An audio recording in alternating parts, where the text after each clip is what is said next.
And then, okay, you know, all right, so we'll wait a few minutes, but I see. Yeah, so you could stop the recording right now. If you prefer to not be on video, that is okay, but let us know in the question, because I don't want to put you on video if that's not something that, you know, you're into.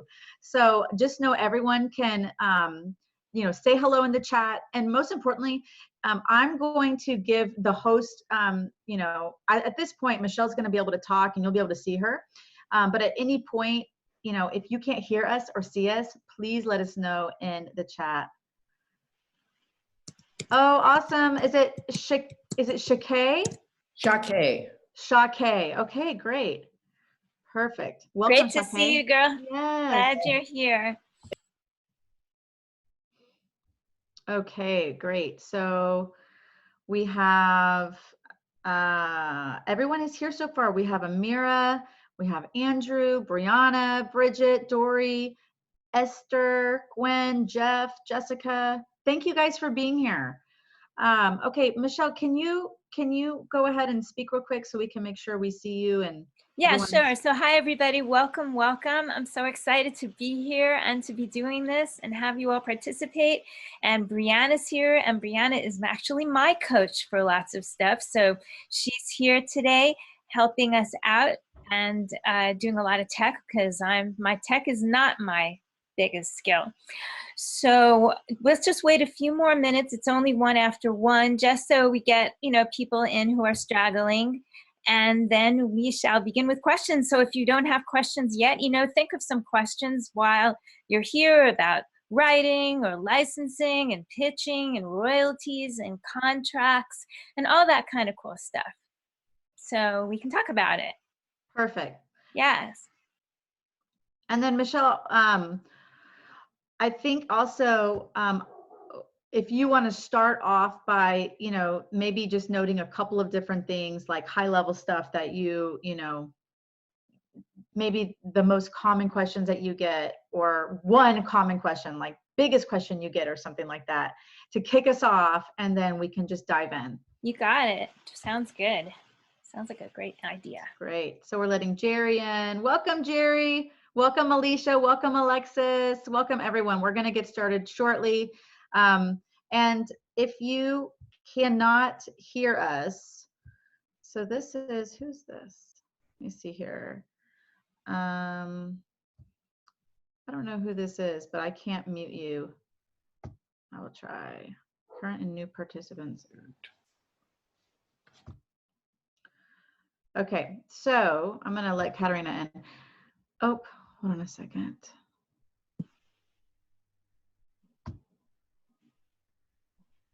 Okay. I'm sorry. Hi, Esther. Welcome. Oh, Esther is calling from Iceland. That's incredible. From St. Kitts and Nevis. Okay, great. This is so terrific. Yes, so everyone should type your questions in the chat. And then when we get to them, I will give you an opportunity. You can unmute yourself. Currently, everyone is muted. Okay.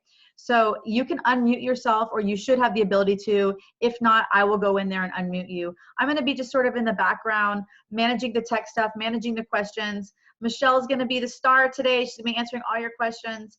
And we're going to go ahead and get started. Lisa, welcome from Vancouver, Canada. This is great. We have so many people from all over the world. So Andrew, yes, type your questions. So they're asking, should they type their questions there? Yes. So, yes. And then when we get to your question, most likely, yes, you'll, I'll unmute you or also show your video. And like I said, if you don't want to be on video, then that's no problem. You can always, you know, undo that for yourself. So, all right. Well, and hopefully the dialogue is going to spark other questions. So don't feel like you have to put your question in this second, or you're not going to get a question answered. Because like when I do this live, what happens usually is one question begets another question and everybody starts chiming in. So I'm feeling on Zoom we can do the same thing for sure. Absolutely. Absolutely. All right. Well, Michelle, it's 3:04. Why don't we start this party? Great, terrific. Okay, so Brianna was asking, what is the biggest question I get? Well, since this is, it depends. Like yesterday I spoke at Darrell, who's here, at Full Sail University, where Darrell is an alumni, and I got questions that I actually don't usually get. So that was really interesting for me.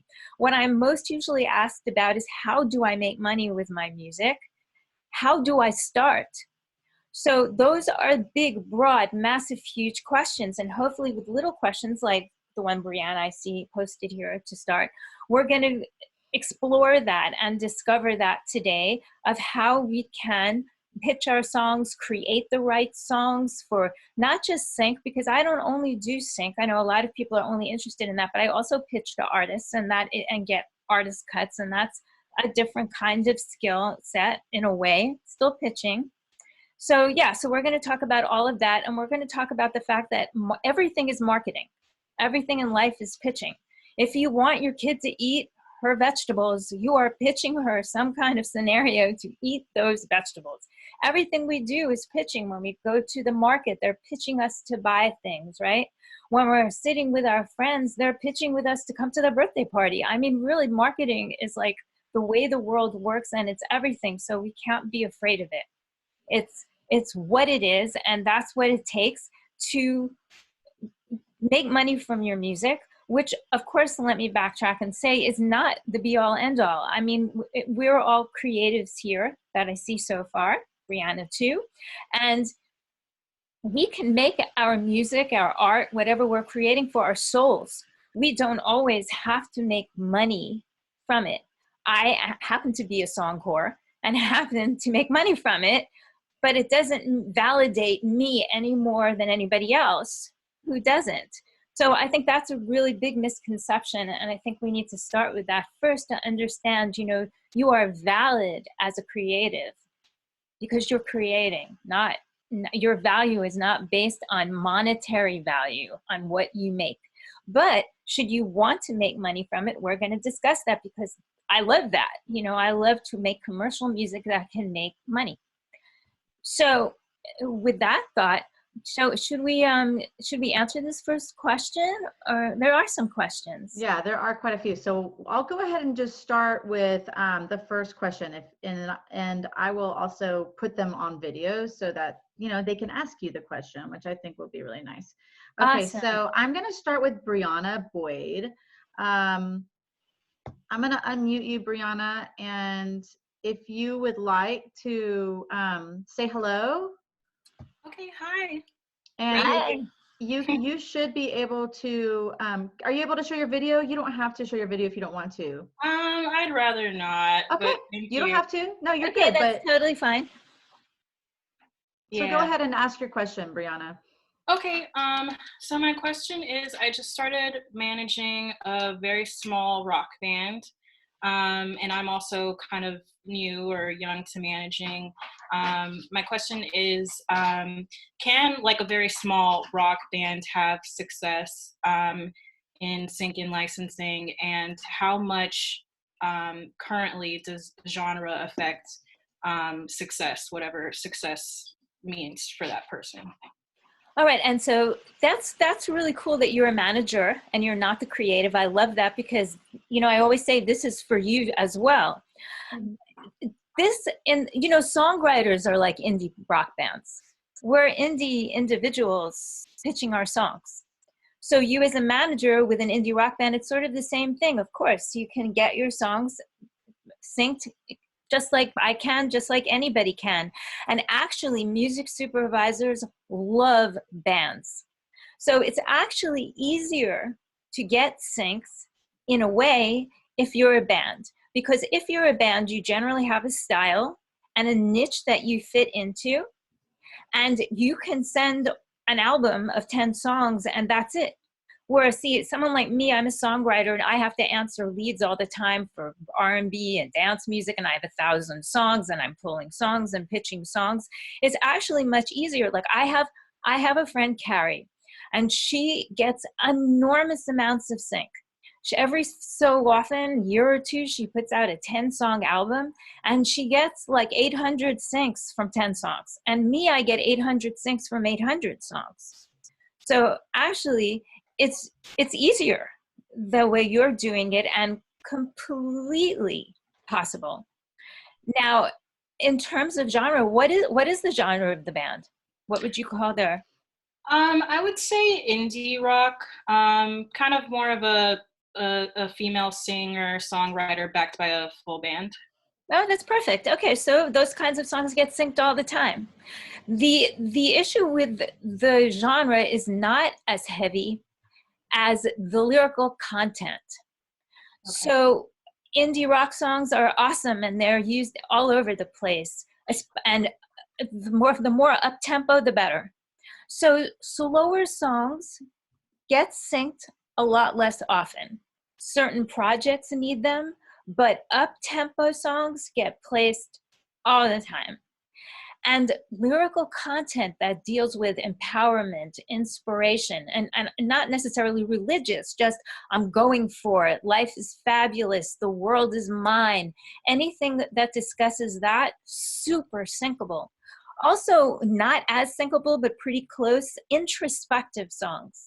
I'm searching my soul to find myself, my real self. That kind of a song is very syncable. What is not syncable, no matter what genre it is a love song. Almost never, like once every couple of years I place a love song. They used to be really great when there were soaps, but now that there are only soaps and you can't really get on a soap anymore, it's very difficult. Love songs are useless, as well as angry songs. So like, as an example, if you take a song like Pharrell's Happy, that song is in every movie, every advertisement, all these TV shows, all promos, all over the place. Huge hit song, right? But now take an equally hit song on the radio, like Miley Cyrus's Wrecking Ball. Nowhere. No one's going to put that in an advertisement. It's angry and a love song, and it doesn't sell anything really. And no one's going to put it in any kind of TV show unless it's very, very, very specific for that song. But Pharrell's song will be everywhere. So that's the issue, is more lyrical content than genre, but the genre your band is perfect. So it really boils down to the songs. Are the songs good and are they well recorded? And by good, it's kind of subjective.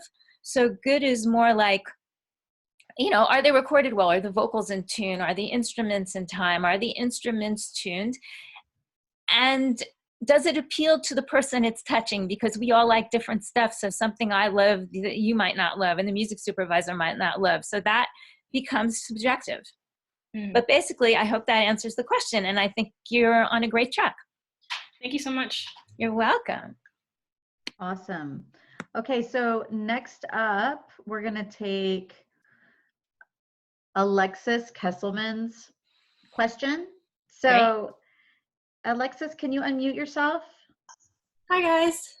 Hi, Alexis. Thanks for having this. This is so amazing. Thank you.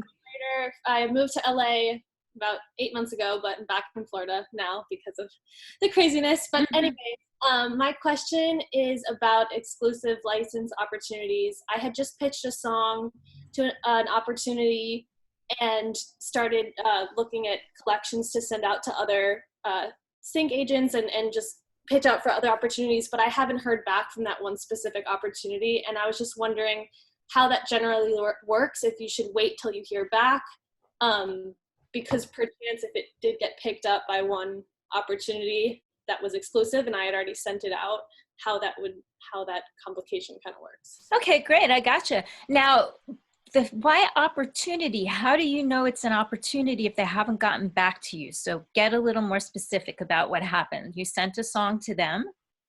Well, it was through my manager had sent me an opportunity. They know somebody more specifically at, I guess, at the company or whatever. Is it a music library or is it a sync agent? Because those are two different things. The opportunity was for, I don't know exactly who it was. Maybe a music supervisor knows my manager. Well, a music supervisor would never ask for an exclusivity. So that wouldn't be the case. The sync agent would ask for an exclusivity, and a music library would ask for an exclusivity, and a song plugger would ask for an exclusivity, but not a music supervisor. Okay.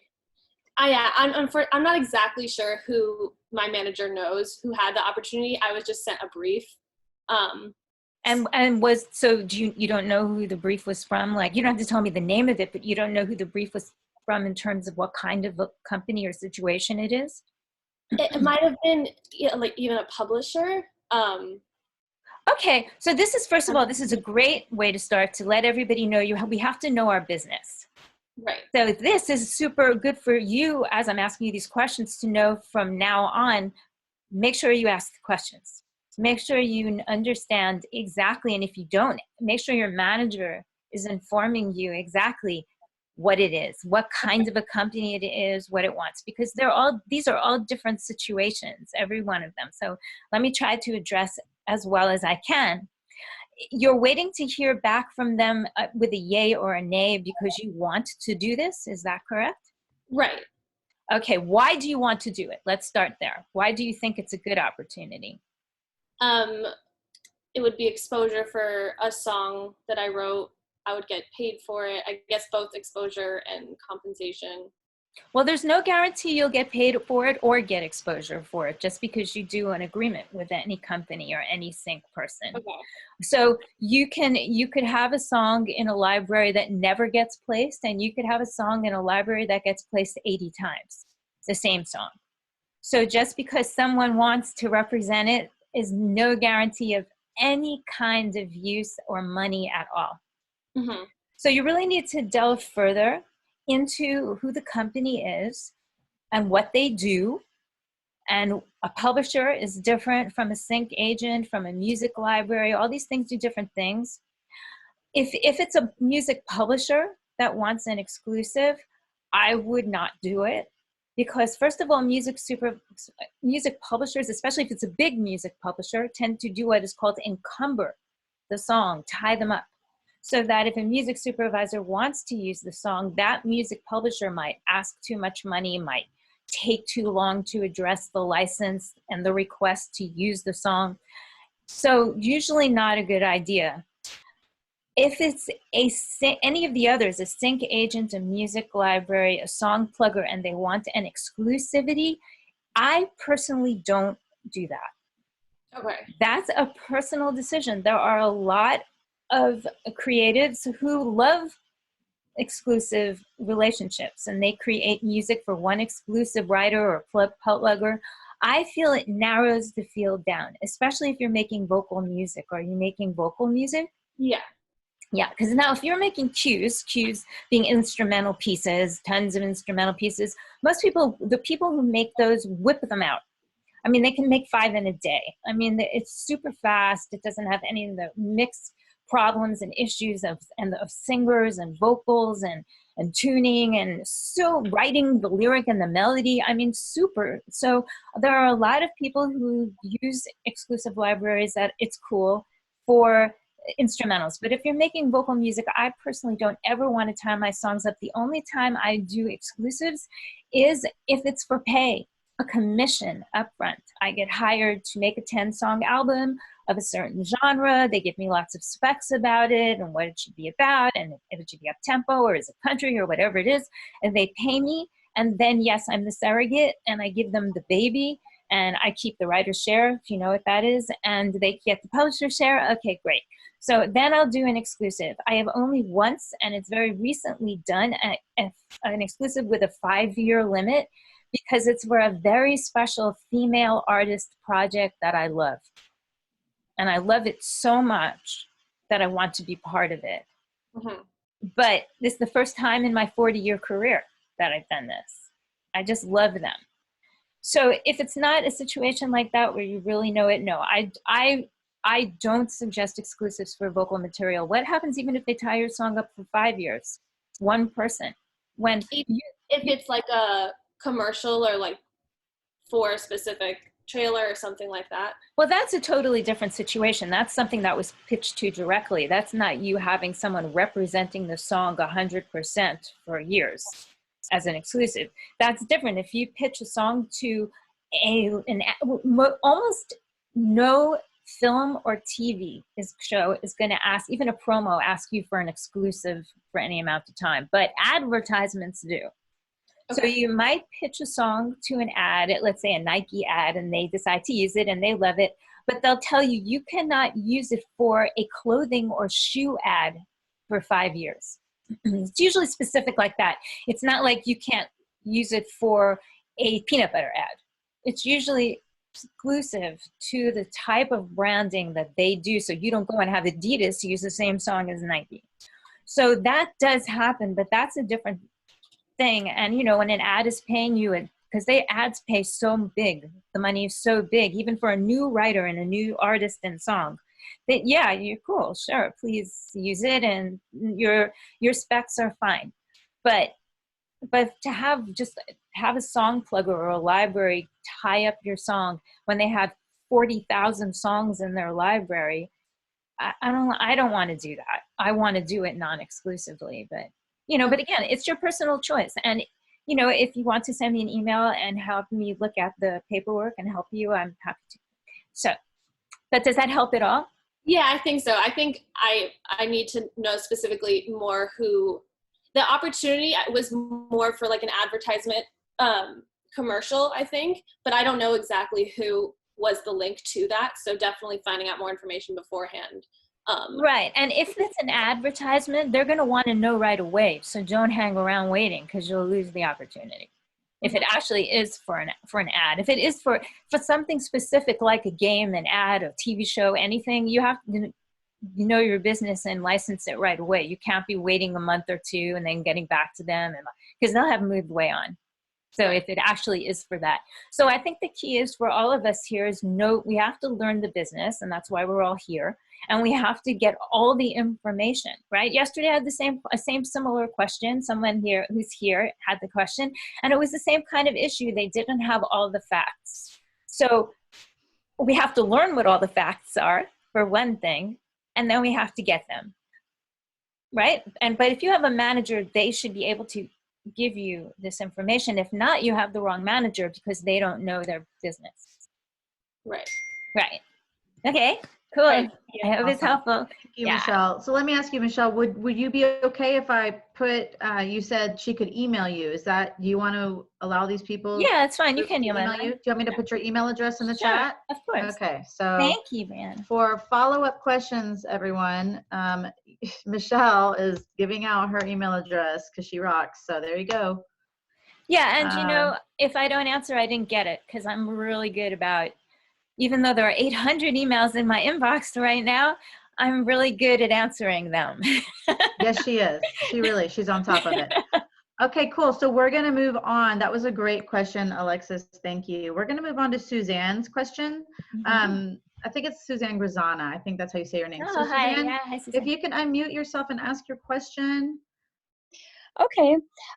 Yeah, so I've actually been thinking about quite a few questions, but there's a couple different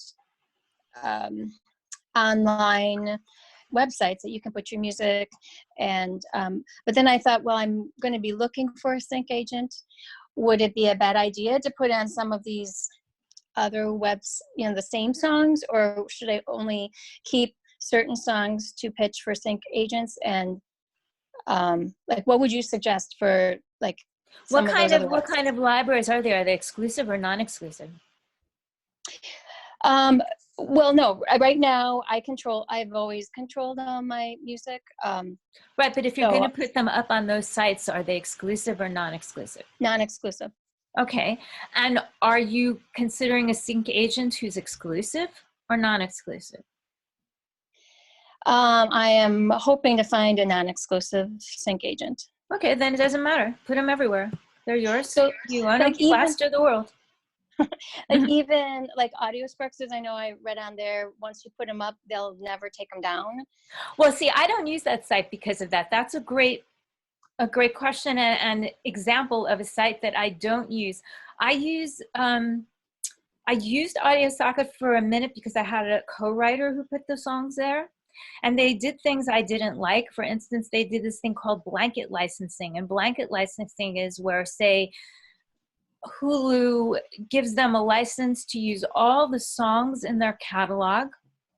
And then Hulu pays that company X thousands of dollars a year to use the songs. And then that company never shared that upfront fee with the writers who had contributed songs to the library. They just pocketed it. And there was no back-end royalties, no performing rights royalties, because they did this thing called a blanket license. So I particularly don't like that company, and because of that, and pulled the songs out of the company. And I don't like any company that is going to hold your songs forever in perpetuity, and there are others that do that. So I would recommend, and that's a separate issue than, you know, being exclusive or non-exclusive and getting your songs to a sync agent. That's a separate thing. So I would definitely recommend, don't put your music in libraries where it can never be removed. Because first of all, you might want to sell your catalog someday. You might get a big advertising opportunity outside of that particular library. That library and others similar have 40, 50,000 songs in them. So your song is just getting tied up in that mess. So does that help? Yeah, and have you done the Audio Sparks Radio? Because I know there's that, and musicsupervisor.com. I've done Radio Sparks. Radio Sparks is okay. Yeah. Okay.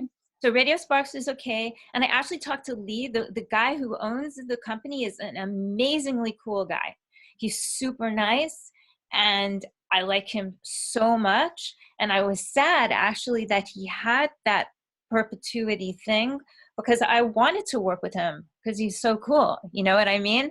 So I ended up just doing, you know, the Radio Sparks. But the thing about Radio Sparks is it's so limited in its scope. So I would say, sure, throw them up there. There's no hurt in it for that. But it's not like I feel they're not pitching them as much as the Audio Sparks section. Does that make sense? Yeah. And have you done Music Supervisor? Yeah, well, a friend of mine owns musicsupervisor.com, Brianna and I, actually, and he's an awesome guy. And I've not done much with musicsupervisor.com, me personally, because it's so much work to put a song on the site. It's kind of like, you know, Radio and Audio Sparks is the same thing. You have to answer so many questions, and I'm so super busy personally. But that doesn't mean that it isn't great. And I recommend it for sure. I mean, you know, Music Supervisor, the guy who owns musicsupervisor.com is one of the nicest humans on the planet. He practically, you know, pays musicians to do things instead of paying. I mean, the other way, they're paying him. It's like in a nice way. Like he's so nice, he doesn't even worry about himself ever. He should care more about himself, this person. So I love him, and I love that. Right, Brianna? Absolutely. Yeah. Barry's incredible. I know Darrell can speak to that as well. Barry also does a annual Springboard Music Festival, which that's actually how Michèle and I met. We were both mentors for that music festival. And no, they do a lot of really great things over at Music Supervisor. Absolutely. Yeah, and they care, right? And Barry cares so much. It's just, you know, sometimes I'll have to, because I know him, I'll send him something and go, please, can you just put this up there for me? I just can't do it. It's so much work. So that's the only thing. But if you have a minute and time, I go for it, because obviously you're going to have the curve up on me because I'm too tired to do it. So if you get your songs in there, that's great. Yeah. So I say, yeah. I mean, there's other ones too. I mean, one of my favorite non-exclusive libraries is Crucial Music, because they're so selective. So, and it's not necessarily they're selective like they pick songs that are better than other songs. They pick songs that they feel are in the right vein that they can place. And I love them. So they're great. They're hard to get into, but they're great. And also, I like it. A girlfriend of mine owns a company called Pink Shark Music, which is non-exclusive. And I love her, and I love it as well. And that's a really great library, and they're very open to new music. So there's another one called Tune Fruit. The only problem with that is you have to submit the song on the 1st of the month. So it's kind of hard to get in there. If you're West Coast, it's impossible. If you're East Coast, you'll get in there, because they only accept a certain amount of songs. And if you're in Europe, even better, because you'll get there even sooner. So it's a little hard to get the songs submitted on the site, but they're really good if you can. Awesome. Well, thank you so much. That's wonderful. You're welcome. Can I ask one quick other question? Mm-hmm. Because I've been working, I just joined disco, and so I've been trying to put all my stuff up. But I have just a quick question about the clips, because I understand that you're supposed to make like a 15-second or 30-second or a 60-minute clip just to have.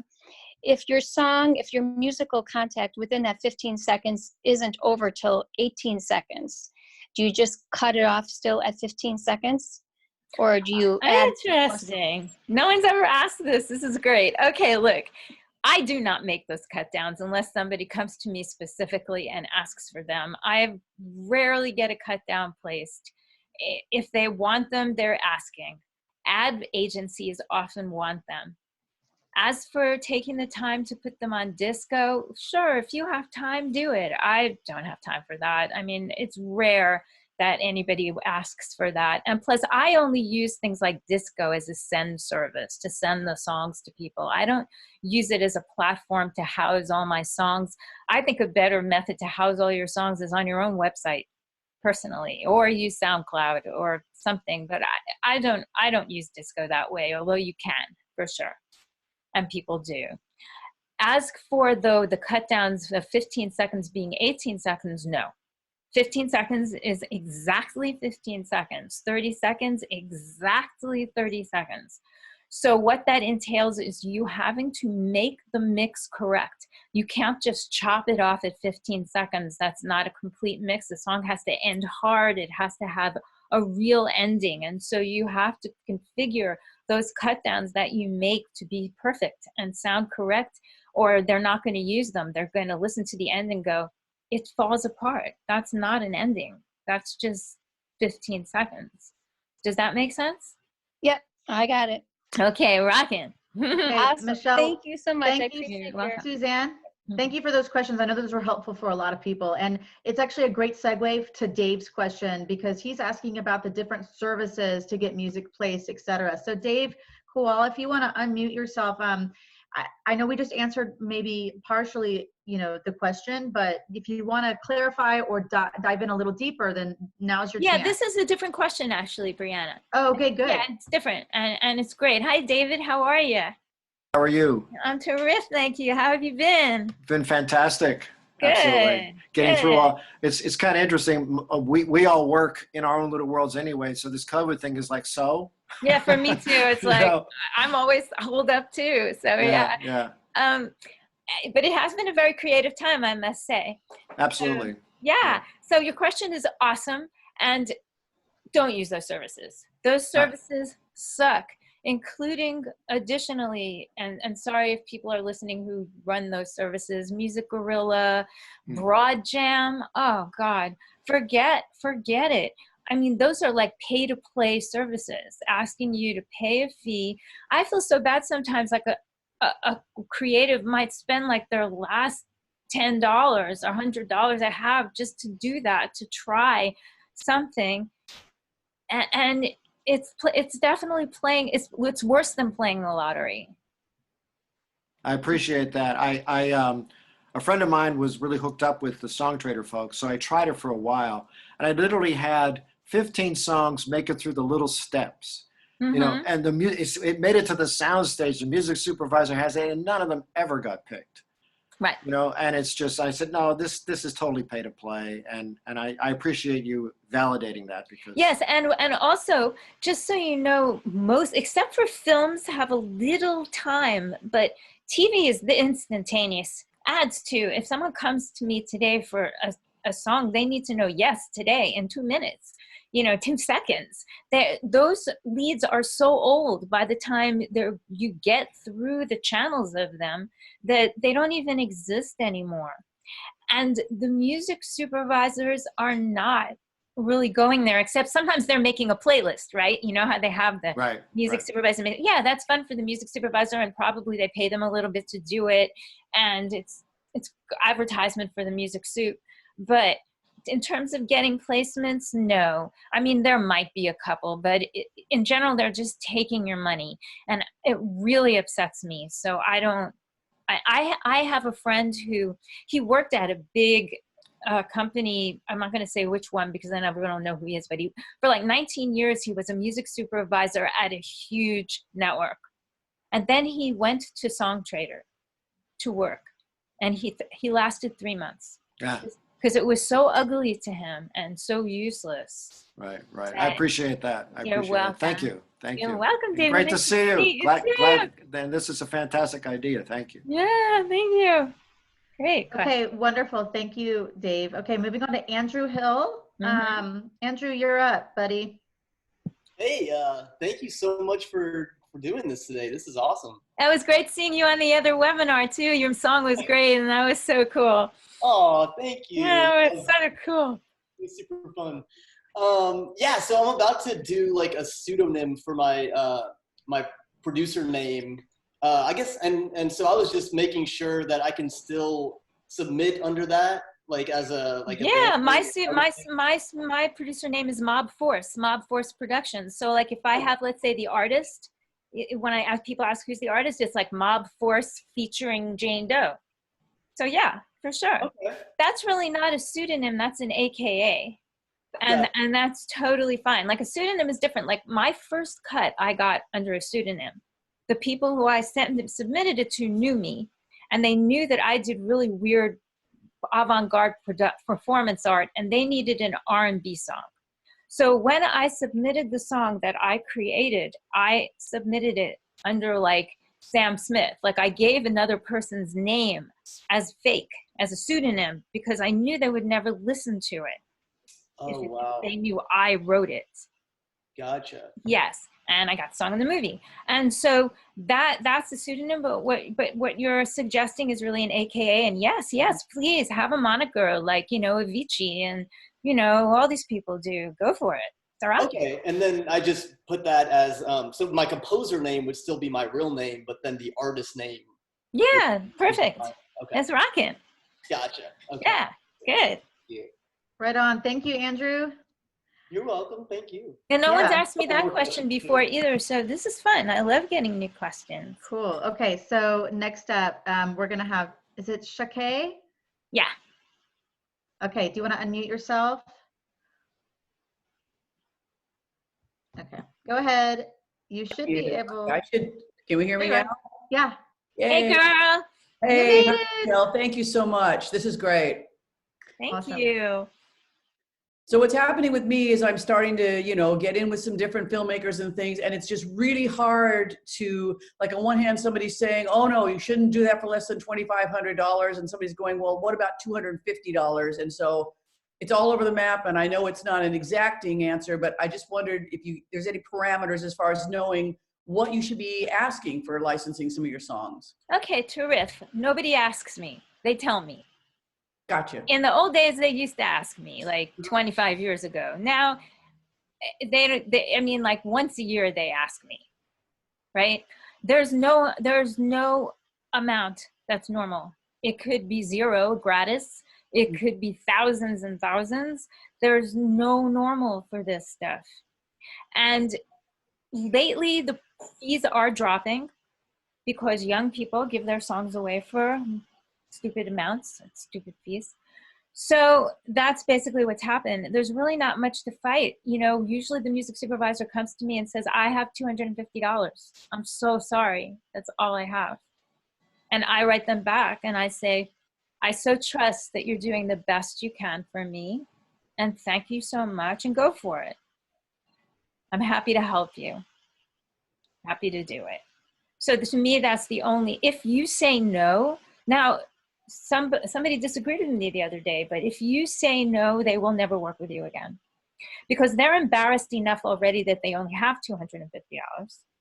And if it's a really low budget film, they don't even know that's not enough money because they don't know, right? If you have a new film, new indie producer, he thinks that's good. So, you know, it's based on the budget of the film. If the film is $50,000 and they give you $200, that's a lot, giving you $200. If the film is $50 million and they give you $200, well, that's not so great. Probably they've stolen from the music budget the entire shoot, and now they have no money left for the music, which happens all the time. I mean, I had songs not too long ago in an $80 million project, and the fees that I got were low. And the music but they were good. They were still rocking, and I was still happy about it. And anyone would want them. But the music supervisor did apologize to me. I'm so sorry. We have no money left. Please, can you help me? These songs were perfect. So of course, I always say yes. And a lot of times it's really funny because they'll send you a quote sheet. And on the sheet, it'll actually ask you to quote the amount. And then it'll say, we have $2,000. So they're asking you, but they're already telling you they have $2,000. So you quote $2,000, right? You're not going to quote $2,500 because then they're going to get angry because it says we have $2,000. You're not going to quote $1,000 because why would you want to do that? They have $2,000. So it's kind of a strange little issue, but yeah.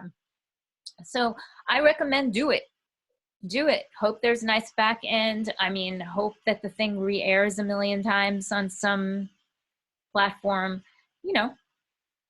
Yeah, so unfortunately there's no amount, but I have on a couple of occasions said to the music supervisor, I know you're doing the best for me, so if that's the best, then let's do it. And they have come back to me a couple of times saying, I found you another $1,000. I found you another $500. I found you another amount, right? And added it to the amount because I guess they felt bad and they stole it from somewhere else or they found some more or whatever reason. But how nice is that, right? So then I'm grateful. How nice is that to do that? So yeah. So does that answer the question? Yeah, pretty much. I mean, I just didn't know if you go in there and you want to present your material, if you didn't want to go in too high or too low as far as your own value. And when you're presenting your material, nobody's asking you for the price. Not normally. And if they do, which they have, it does happen. I tell them I'm willing to work in their budget. Okay. Yes. Thanks very much. Yeah, you're welcome. Awesome. Andrew, it looks like you're back up. You got another question for Michèle. Cool. Oh yeah, I got a few. Good. No, I was just curious. I just wanted if you could take us through the process that you go through after you complete a song.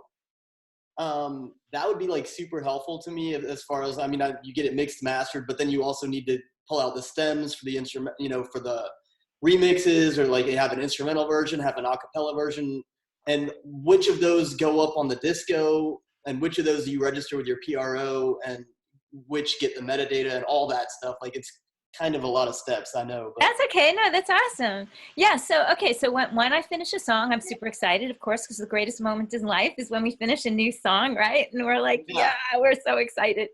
Okay. So, you know, it doesn't matter how long you've been do it. It's the most exciting moment. So, absolutely. Right. You decided, okay, I'm done mixing. I'm done. I've mastered it. Done. Okay. Then I go into, I log on, keep on. Somebody's mentioning about disco here, which is awesome. I use it as a way to share a file, which is exactly true, Lisa, just so you know. That's what I was saying.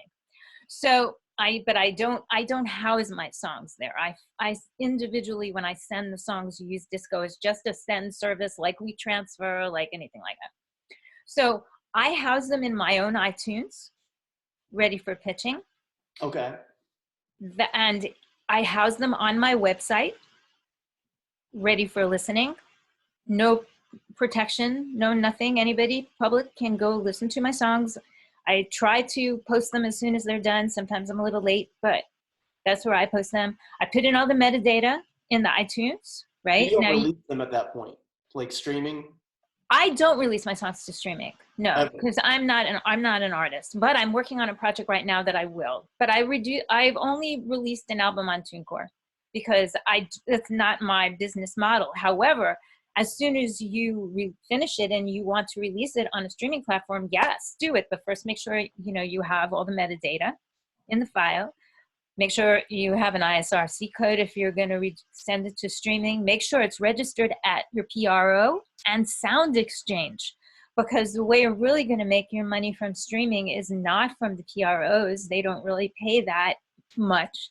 It's Sound Exchange that pays the artist and the master and the recording Yeah, I have a sound exchange. So great. So the PROs are going to pay your publishing and your writing, but they're not going to pay you as the artist so you have to do that when you release to streaming. Make sure that the metadata is perfect for you to get paid. The metadata in terms of tags like happy, fun, popular, all that, those metadata, that metadata is really for pitching, for sync. That's really not for streaming. So, but make sure you have it all in there and your contact information, because I can't tell you how many times people send things with no contact information. And in iTunes, they don't have a place they're like, they don't have a place for the publisher's box, you know? So I put that in, I'll tell you which one. Just let me open up a song here. Okay, so the writers, in the artist box, I put the artist, obviously. In the song title, I put the song. In the album title, I put the album, which I just put as Sweeter Songs, which is my company. The composers, that's self-explanatory. Put your composers and your PRO next to you and whoever co-writers you are. You don't have to put the splits. I split everything equally, but if you want to put the splits, you can. Then there's a box that says grouping. And in that box is where I put the publishing information with the PROs associated. In the genre box, right? I personally leave the year off because I like to be a little evasive about the year. You know, I don't feel that's necessary, but if you want to, you can. The BPM is good to have if you can. You can also put the key of the song in the comments box. So in the comment box, that's really where you want to put your tags in your iTunes, if you're using iTunes, and your contact information and who owns and produced the master. You want to put that information in there because that's easier for them. They can immediately see, you know, the master is produced by you and owned by you and arranged by you, and they just enter contact information and it's one stop and pre-cleared and all of that. And then that's where you start first with all of that. Then you can put it on streaming for sure. Put it on your disco, put it on your SoundCloud, I mean, there's 8 million platforms every day to put these things, right? Yeah. Yeah. So I'm sorry. No, go on.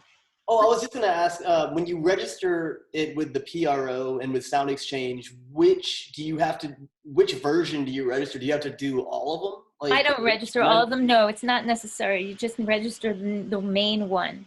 Oh, just the one. That will cover all of the versions of it, unless there's some like DJ, let's say DJ Sam and his version, and that's totally separate, different sound recording. Then you do that. But if it's the same sound recording, just chopped into stems or a cappella version or instrumental version or a TV mix, all of that, yeah, you can that just has the same title. The PROs don't pay based on the mix. They pay based on the title and the use. Okay. Yeah, it's the same as Sound Exchange. So don't bother wasting your time doing the other. That's exhausting. Yeah, I had somebody tell me that I should do like 6 different uploads on the PRO or registrations. Oh, that's exhausting. And it's exhausting for them to have to go through it and post them and deal with them, and don't do that. And a follow-up to that would be, what if is the name going to change? This is another question I had, but is the name going to change based on the placement? So like, well, the name doesn't change unless you change it. So okay. If you work with some company, let's say that's non-exclusive and they want title changes, and a lot of people hate title changing. I love to change titles. If I'm giving it to one exclusive and another exclusive, and they're going to take some back-end royalties percentage, and then they're going to register it themselves at the PRO. You're not going to register it, but they're going to register it under a new name. Or like my friend at Pink Shark that I was mentioning before, Pink Shark Music, she has PSM before all her song titles. So she registers them herself. And with PSM, and then she takes the piece of the back end that she's going to take and uses the real song title. It's up to you how you want to manage that in terms of that, but that's really the information you give them and discuss with them first, and they register those. You don't register those because now they become the sort of the publisher. But mine has already been registered, right? Doesn't matter. These are these are AKAs. And don't register them as an AKA. The new company will register them as a new song. So like Okay. if you looked through my song, if you go to CSAC, let's say, and just look up my name and look through my song catalog, you're going to see what they look like. You're going to see PSM this, but you're going to see maybe a song called Another Way, and then you're going to see in the P section, PSM Another Way, because they are taking, if they get anything, they might never place it, but should they be able to place it, they've already registered it for themselves, right? And then I might have 20, song titles that aren't really the song. They're just they're retitles that I gave to some library. And like, for instance, I was on the music team of Guiding Light for 18 years, and they took half the publishing from me. And so every song I gave them has a retitle. So there's 1,000 retitles. You had to register each one of those? I had to register those myself, yeah. But I'm thinking, did they do it? No, I did it, but they would have done it. But I did do those. Yeah, because I was so close with them that I did it. But yes, I changed the titles. So that way, if the original song Another Way gets placed, they don't get a piece of it.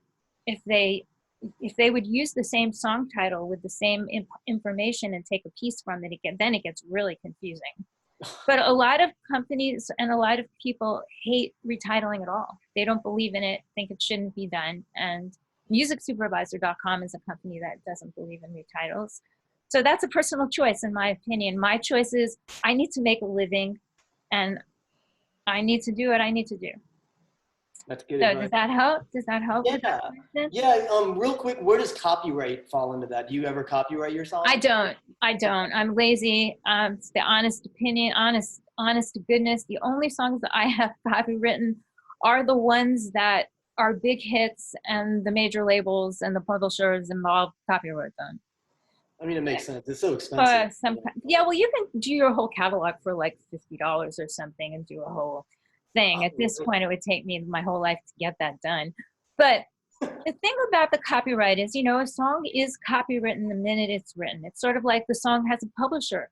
The minute you write it, it's like you don't have to go through hoops for that. The song is copywritten. However, should you get sued and someone come to you and say, I wrote that song, you stole it from me, and sue you, what happens is you cannot recover your legal fees if you don't have a real copyright in the Copyright Office. Okay. But other than that, it doesn't make much difference. So if you have a hit song, it might behoove you to copyright it, because you're more liable to get sued if it's a well-known song. If you have a song that's used for sync or your own artist song streaming, less likely. But still, I think you should do it. I think we all should do it. I think I should do it, but I just never do. So maybe someday I'll do it. But that's really the main protection is the legal fees incurred in the lawsuit. Okay, great. Well, thank you so much. Move on to somebody else now. I've taken That's okay. If you have another one, go for it. Thank you so much. You're welcome. Awesome. Right. So we have Esther up next. If you want to unmute yourself and ask your question, it says, go ahead, Esther. Hi. Thank you so much for everything. Can you hear me? Yes. Hi. Hi. Welcome. Yeah, this is a great session. Thank you so much. And the questions are so great. So you talked to Dave, he had a question about these services like Songwriter, and you said not to use them. And my question was, I heard you need a really strong network to get ahead in sync. And is that true? And well, you have to create one. Don't have it. What do you do? You create it. You create it. So that's why we're here. We're learning about stuff about sync. And so the way I create my network is, of course, I have an extensive network now, but I'm always building my network. I don't stop doing that. So right now I have something like 2,800 music supervisors on my mailing list. And next week I might have 3,200. So it requires research. So this is how we begin with research. Well, first we begin with a song. So you better make sure that your songs are good. And also, are you a songwriter or an artist? Well, neither. I'm representing artists. Okay, great. So if you are representing an artist and they're pitching their artist project, as I was saying before, that's an easier situation. They need to have at least one album full, 10 songs. They need to have enough songs so that they're useful, because if somebody should like the songs and you only have one song or two songs, they're kind of useless to the music supervisor because you don't have any material. So you want to make sure if you're a songwriter like me, I suggest at least 50 songs. 25 is okay, but at least 50 songs, so that if they like something, you're a resource for them, because our whole point is we're serving them. The whole mission is we're not serving ourselves with sync. We are serving them. What their song needs are, what their needs are for the day, when they have time to listen, whatever, how they want it, disco or hightail or whatever service they want it in, everything is for what they want. So if you now start and to build your network, let's say, what's a TV show you watch? I don't know. Everybody's watching Tiger King at the moment. Okay, but Tiger King's released already. What's a TV show you watch that's in motion? Grey's Anatomy or? Is that still going on? Okay, let's take that. Okay, we'll take Grey's Anatomy. Okay, you say Grey's Anatomy, you want to see what kind of songs they use on the show first to see if your artists fit. They have great songs. Okay, yes, they have great songs. They have very specific songs for the show, actually, that aren't for that show, not good for most shows, because they're using love songs and quiet songs and a cappella songs and acoustic songs and very simple songs. So recorded, they're not using big up-tempo pop things. So at any rate, you go on their website, on TuneFind. There's a service called TuneFind, F-I-N-D, tunefind.com. And you look up the Grey's Anatomy at TuneFind. And now you're going to see all the seasons there, and you're going to see the songs that were used in every episode of every season, and you can have a listen. Now, you want to know who is the music supervisor on that show that you send music to. Okay, so you might see it on the TuneFind site. It's often listed there. Or if not, you go to IMDb, the International Movie Database, and you really want to get the pro version, not use the public version. You want to get the pro version. It's like $150 or $200 a year. It's somewhere around there, and you really want to get it. It's very useful. When you go there, you look up Grey's Anatomy. It's going to show you the cast, and then next to it, it's going to show you the filmmakers, and you're going to go all the way down to the bottom practically, because music is always on the bottom of the list. And you're going to find, you don't want the composer, you want the music supervisor. And you're going to find the music supervisor. Her name is there. You will see it. Okay, now, how do I get her contact information? Now, there's an awesome, awesome registry book called The Film and TV Guide, put out by the Music Business Registry. You want to get it. We have to invest in ourselves, people. We have to spend money, okay? There's no way to do this without spending and investing in yourself. So you want to buy the PDF version, which is the least expensive version of the Film and TV Guide. And you want to use that as a resource. Now you have that in your arsenal, and you're going to look up the name of that music supervisor you found on IMDb. And you're going to find their number, their email address, their phone number. You don't really want to call them on the phone. You want to email them, because no one wants to talk on the phone anymore. People don't like the telephone. I never talk on the telephone or pitch anything on the telephone unless they want to talk to me. And then I speak with them on the phone. So you want to do that. You can also look on the credits. Let's say you're not coming up with anything. You can watch the show and read the credits in the show on screen, and you're going to find the music supervisor. You can also Google it online. Who is the music supervisor of Grey's Anatomy? Okay, you are going to get the name. You are going to get the email. It's super easy, especially for that one. And now you're going to be able to do that for many different projects, okay? And the thing about these music supervisors is that now when you find the name of the music supervisors doing Grey's Anatomy, if you click on their name on IMDb, you're going to see all the other projects they're working on at the same time. So now you're going to know what the projects are. Now you can research those projects to see what they're about, so that your songs might work. Or you can go again to TuneFind if there are songs posted there and listen. If it's a film, you can't, or an ad, obviously you can't listen from previous episodes to the music, but like with Tiger King, that music will be similar if they make a sequel. So you can get an idea by reading about the premise of the film. Sometimes, like if this film says it's based on a high school into the year 2000, okay, I have songs that I would hear a high school kid playing in the year 2000. I might write the music supervisor and say, I read about the premise of the film and I think my songs would work, and blah, blah, blah, or just send a couple of songs. So it's very complicated. See, that's why I'm teaching a 20-week course to do this, because even though we're discussing all of this today in depth, it's exhausting because there's so much information. So I'm teaching a course for hand-holding to help step by step by step by step to do this. But because it's very complicated just to take in all of this right now. Basically, that's the way you build your network. You find the music supervisors. If you use LinkedIn, which I love more than life, I now know, okay, the music supervisor's name on Grey's Anatomy. I'm going to go to LinkedIn and try to make friends with and connect with this person. When I do that and I click on her name and connect with her, to the right of the screen, looking like the chat here, is going to be a list of people she's connected to. Now there's going to be a bunch more music supervisors who she knows.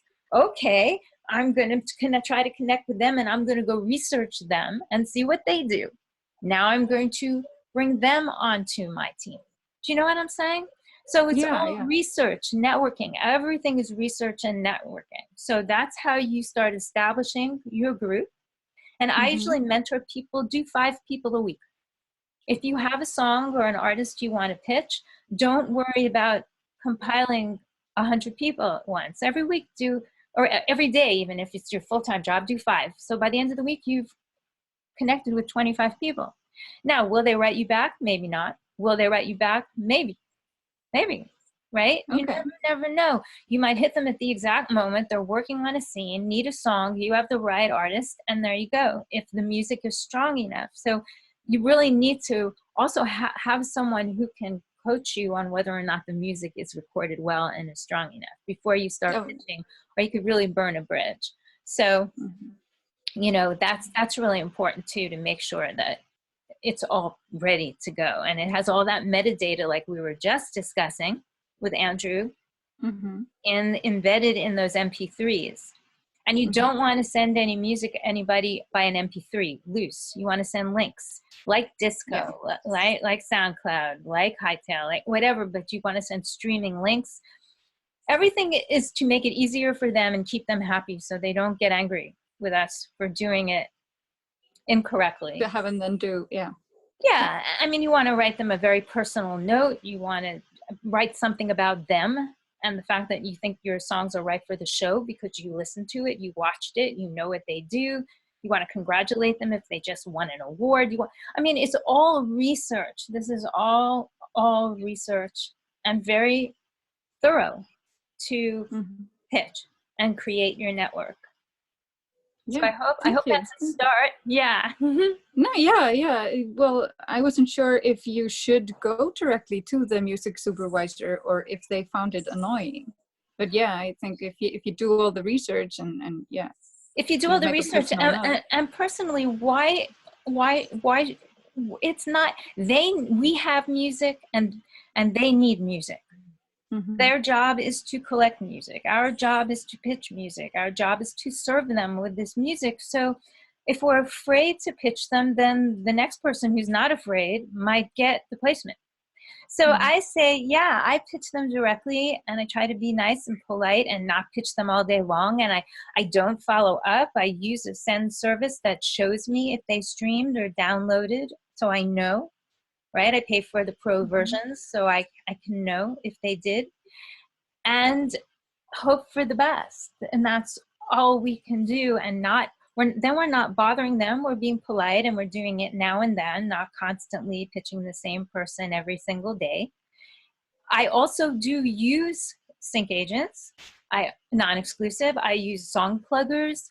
I have music libraries I have songs in. I mean, so I try to not put my eggs in one basket, right? I try to diversify so that there's more flow of the music. And yes, I have always pitched directly my entire career. I believe in it. And they want to discover something new too. Like a lot of times they'll be like to me, yeah. Because I'm, you know, they know me and yeah, what do you got? You know, yeah, never mind. Who else you got? You got a new songwriter you want to send me? Then they want to find your artist. Because it's more exciting to find somebody new. How exciting is that, right? So the playing field is very equal in my world, in my beliefs. And also my belief that there's enough work to go around, which is super important. There's enough work for all of us here, right here, to get our songs used and placed.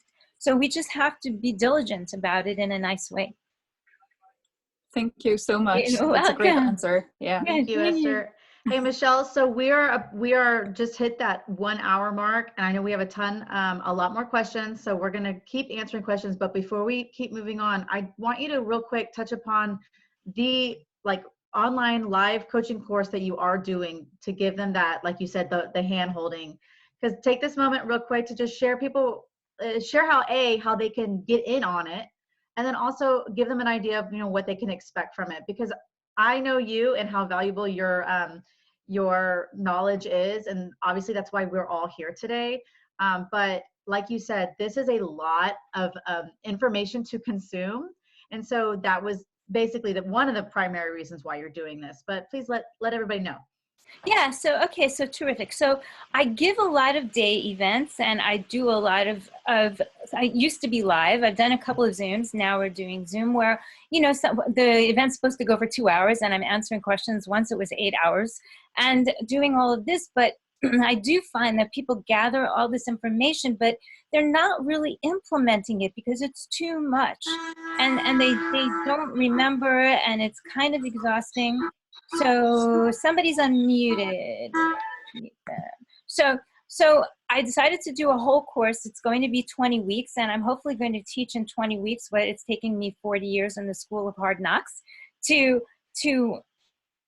ingest and put to use to pitch the songs and get the placements in the correct way. So we're going to start with learning about the publishing information, things about music publishing, because people think, yeah, they know, but a lot of people don't know exactly what a writer share is, what's a publisher share, what does a PRO really do, what does Sound Exchange do. We're going to discuss all those things so that we're armed with knowledge and power, because in order to pitch, we have to know something, because if not, the music supervisor is going to say, who owns the master? And people are going to go, what's the master?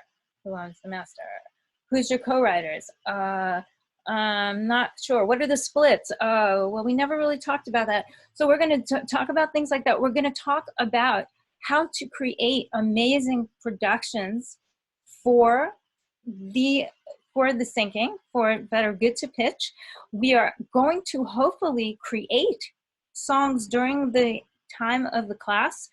And I have, if you are a singer-songwriter, let's say, and you don't have access to producers, I can recommend people who can bring your songs and productions to life so that they are ready to be pitched to artists, to sync opportunities for everything. We're going to be doing that.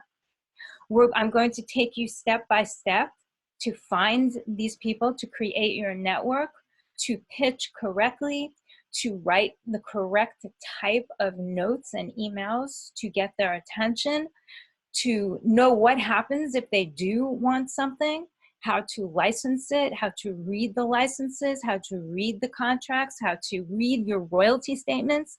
Should you be getting royalty statements? How to better track your royalties with certain platforms. Should you be getting them? So basically, it's going to be all of that, everything that we might be chatting about today, but we're going to do it in a course where it's going to take you through it so that you can come on week 2 and week 3 and go, okay, I'm stumped here. Let's elaborate on this. Let's have an exercise. We're all going to find 5 music supervisors and get all their information and research and figure out what they do for our network so we're better able to pitch them. So I'm going to help everybody guide them through all of this and more, because it's really endless. Like, as you can see by all the questions we're getting, it's complicated and it's endless, but it can be demystified if one can do it slowly, a little more slowly, so they can get it correct. And that's what I found is it's going to be a better service.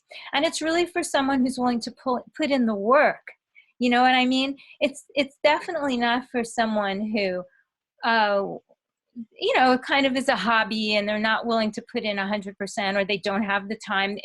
It has to be someone who makes no excuses, who if they have to go like I did and scrub a kitchen floor in a restaurant to find funds to do this, to make the music great, they do that. And if they have to take time, they're gonna make the time, whether they have 3 full-time jobs like I did, and they're going to never make any excuses for why they can't do it. So that's what the course is about and who the course is for. And I'm excited about it. Have some nice people signed up, and yeah, I think it's gonna be really cool. And when are you starting? When does it kick off?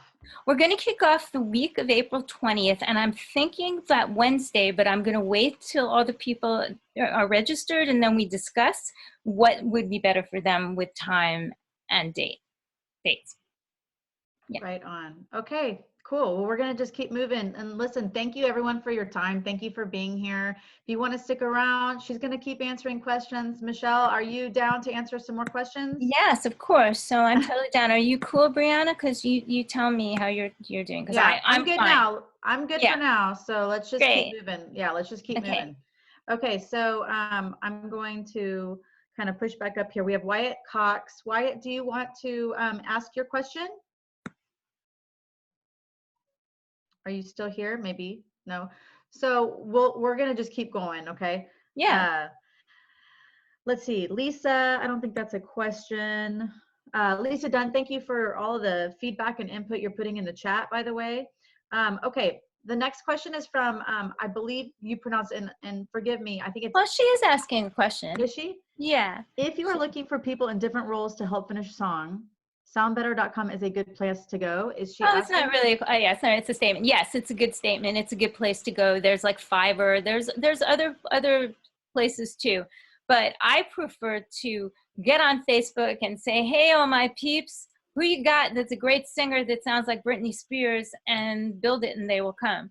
I kind of like to get my friends, peers information too, but I have a lot of friends that are on Sound Better, and it's really wonderful. Cool. Okay. Yes. Ayabo, I know we met in Houston. So are you still on? Yes, I am. Thank you, Brianna. It's good to see you. Yeah, great to see you too, or great to have you. Yeah. So my question is really about different phases in in your musical career. So I think like 6 years ago, I put out my little CD on CD Baby, and I did the whole process of getting I basically learned what I needed to do to get it on there. And since that time, I really just didn't have a lot of time, right? And so I'm wondering, and in that time, I've basically focused more on songwriting exclusively. So I have probably about 50 to 100 songs right now, but I haven't done anything with them. Just sort of been adding them, I guess. So my question is, how do I really don't want to spend the time, and it is a full-time job, to start the marketing, the searching for supervisors and all that. What would you recommend as far as the cost benefits for going that route, which is kind of your route, or sort of, is it hiring like a manager another route that can get you there, or what are the sort of avenues to get you that sort of best of both worlds? Okay, so let's start first with the songs. So do you have 50 songs or 100 songs? That's a big difference. I have over 100 songs. Are they recorded? Produced and recorded? Professionally. No, then you can't pitch them at all. So you have to go backwards. You have to start again with the song. First, you have to make professional recordings that are not demos, that are master quality, that could sound just like Beyonce on the radio. What style do you use? Do you do? I'd say it's acoustics. What else? Kind of pop. Acoustic pop. Like any artist you can mention? Lenny Kravitz is good. Nice. Yeah. Okay, so when you listen to Lenny Kravitz music, it's produced. He's not putting out guitar vocals and piano vocals. There's stuff in the track, drums, guitars, keyboards, background vocals. It's professionally done. So you need to have professional recordings of your songs. That's first and foremost. Now, songwriters write too much. So that's a good thing that you mentioned. If you want to be a professional songwriter, songwriters are constantly creating and creating because it's super fun, but they're not making productions like we're discussing. And then they're not getting their songs out there because they're too busy writing another song. So I often tell songwriters, if they have 100 songs plus written, record those songs, stop writing, start spending time. Of course, write if your soul tells you to. I mean, if you have an idea, do not write it, but don't like make it like your every day at 1 o'clock, I'm going to write a song thing. Instead, every day at 1 o'clock, start assembling your pitching thing and start recording your songs. Now, in terms of not wanting to pitch direct, everything is pitching. So for instance, if you want to find a manager, if you want to get a sync agent, if you want to get your songs in libraries, you're still pitching to them. So it's all pitching. So even though you're not pitching directly, you still have to take time to pitch to find the right players to be on your team. Right. So I, again, don't only pitch direct. I do have libraries, agents, people on my team that do pitch as well and get a percentage. So there you go. So, but if I want to work with a new library, I'm going to have to pitch them. I'm going to have to find them. I'm going to have to make a relationship with them. So it is the same thing in a sense. So you have to have some time to do that. If you don't have time to produce the music and you don't have time to pitch to even get an agent, then I say make the music for your soul. Play it out at a gig now and then. Put it on Spotify once it's produced and let it go. And don't worry about it. Don't make it your career. Make it your passion and your hobby. And, because if not, you have to have time. And you have to spend the funds to get the songs produced correctly. There's just no other way about it unless you have your own studio and then you know how to produce it, mix, master, do everything, which some people do. And then you can do it yourself, but then you're still buying equipment and you're still upgrading equipment and you're still upgrading your computer and you're still doing research and you have to have time. So that's my suggestion with all of those. And now, again, the same way you pitch directly, you find a sync agent, a manager, a library. You can get those directories and look. You can look online and Google, music sync agents. You can get, if you get that directory, the Film and TV Guide, it lists tons of sync agents, libraries. If you don't want to pitch directly to the music supervisors. But you still have to spend some time pitching, and you still have to learn how to do that correctly and properly. Okay. So, and the songs have to sound amazing, and they still have to have all the metadata in it. So the only difference is you're not pitching to the individual music supervisors, but you still have to get someone to take your songs. And as for hiring, the word hire, you definitely don't want to pay any of these entities up front. They all take a percentage. If you bring on if a manager comes on board, they should be getting a percentage of what you make.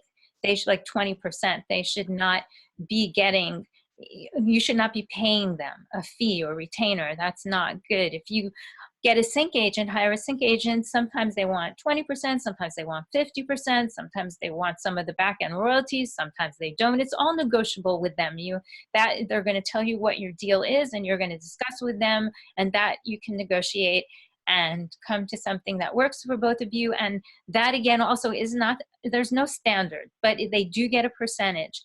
The music libraries all have their business model, and they're going to tell you what they do, how much percentage they take, and that's how they work.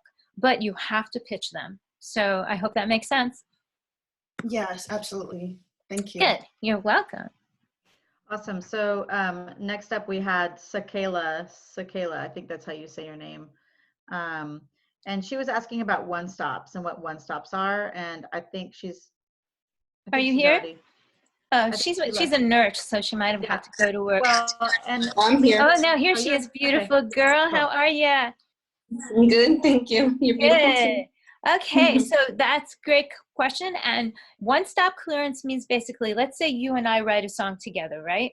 And then Brianna too. All three of us write a song together, right? Now the song, I do this before I write, before everyone gets in the same room. We're all going to agree to things. One, we're going to agree what are the splits of the writing and the publishing on the song. In my world, we're all going to split it together. So each of us is going to get an equal third of the writing and the publishing. Next, I'm the producer. You guys aren't going to produce it, or maybe you will. I know you do beats, but let's say I'm the producer, or let's say we're both producers then, but Brianna is not the producer. Brianna wrote the song. So now Brianna's going to get a third of the song, and you and I maybe are going to do the production together, right? And so now we are understood that we own the master together, right? Okay, we are going to have that in paper. That's part of the splits. We're going to decide up front, we can, every one of us, each one of us, pitch the song. We're not going to encumber it. Brianna can send it where she wants, you, I, we, as long as it's a non-exclusive license, like a movie, a TV show, a game, an ad, blah, blah, blah. We can license this ourselves. We're going to decide this up front, because if not, I'm not going to write with you anyway. So, you know, up front, we're going to do this. Now, the person who gets paid, we're going to agree. The person who got the sync gets paid and then equally distributes the writing, publishing share to the three of us, equally distributes the master fee to the two of us. Okay, so we're going to all decide that up front, and other things up front. Now, it is one stop pre-cleared for the music supervisors. We have paperwork between us deciding this is okay, that we all can do this. And then now when we send it to the music supervisors or even the sync agent, we're able to tell them the songs are pre-cleared one stop. If we hire musicians, we're going to have them sign work for hire paperwork. If we hire singers, we're going to have them sign work for hire paperwork. This way, everything is all, nothing has to be done after that except the song gets placed. The music supervisor only has to do one contract with one of us, with all our names. All our names end up in the contract. All our names end up in the cue sheet, which is for the PROs to pay us our back-end royalties. All our names are in it. It's not like only your name or my name is in the contract, but then it's one stop pre-cleared. So unless you do that before you write the song and you have co-writers and co-producers and co-publishers, then the music supervisor would have to go to all three entities, and they don't want to do that. You sent them the song, they want to license it with you. They don't want to talk to me, they don't want to talk to Brianna, they just want to license it one stop. You're the one stop, pre-cleared, because we already pre-cleared it after or before we even wrote it, deciding that this is going to be allowed. Does that make sense? Yes, it makes sense. So I have a follow-up question. So if say one of us get like a publishing deal, so what happens then with our one stop? Is it only okay, so I don't write with anybody who has a publishing deal because of that. That's a super good question. If one of us gets a publishing deal, then unfortunately that publisher might not agree to this situation, and it will change everything. Now I'm going to have to probably go, which I did actually not too long ago, to every sync agent, library, plugger, everyone I work with, and go pull the song. You have to pull the song, which is why I don't do any songs like we were discussing before in perpetuity forever also for a library, because now I have to come to them and tell them, you know, Shaquilla did a publishing deal. I'm so sorry. It's such a bummer, but you can't pitch the song anymore. And it's a bummer if you have a publishing deal, because then your song is going to get encumbered. None of us can pitch it. The music supervisors don't want to deal with your publisher because they want too much money, and they'll take a week when they have 5 minutes to get the song in that space, in that queue. And so I think it's good to have a publishing deal if you're not doing direct sync. It's okay if you're an artist who has a record deal on a major label and you want more money, because see, the only thing the publisher is doing is being a bank, really. And if you have a hit song, then they can sync that. There are divisions in every publishing company where they're syncing that, but your new songs, they're not going to be able to get syncs on much because it's too expensive and they're encumbering the songs. Does that make sense? Yes. Yes. So that's a tricky place to be. I mean, I have had publishers before, exclusive publishing deals, and I lost out on so many things. That's why I stopped doing it, and that was in 1992. when I became completely independent, because they kept encumbering the songs. People would want to use the songs and they would tell them, no, it's not enough money, we want this. Or, you know, people would say, we have an ad. Once I had a $20,000 ad for NBC. This is about 20 years ago, so maybe it would be like 40,000 now. And it took the publishing company so long to get back to NBC on the deal. They used another song. Yeah, I actually heard of a story like that recently that happened. Yeah, with Pink Shark. Yeah, see? So that happens all the time. So, you know, so I don't recommend it. Again, I mean, if you get a major record deal, then reconsider. But, you know, even then I don't recommend it, because if I had a major record deal, I'd still want to be able to have my songs pitched independently and for other projects, because I don't want to put all my eggs in one basket. Right. I want to diversify. Okay. So, yeah, you're right. That's a great question. You're welcome. Awesome. Okay, next up is Mike Osaski. Hey, Mike. Thanks for sticking around. Are you there? Okay, well, Mike is asking, what are the best ways to be notified when there is a specific sync music need?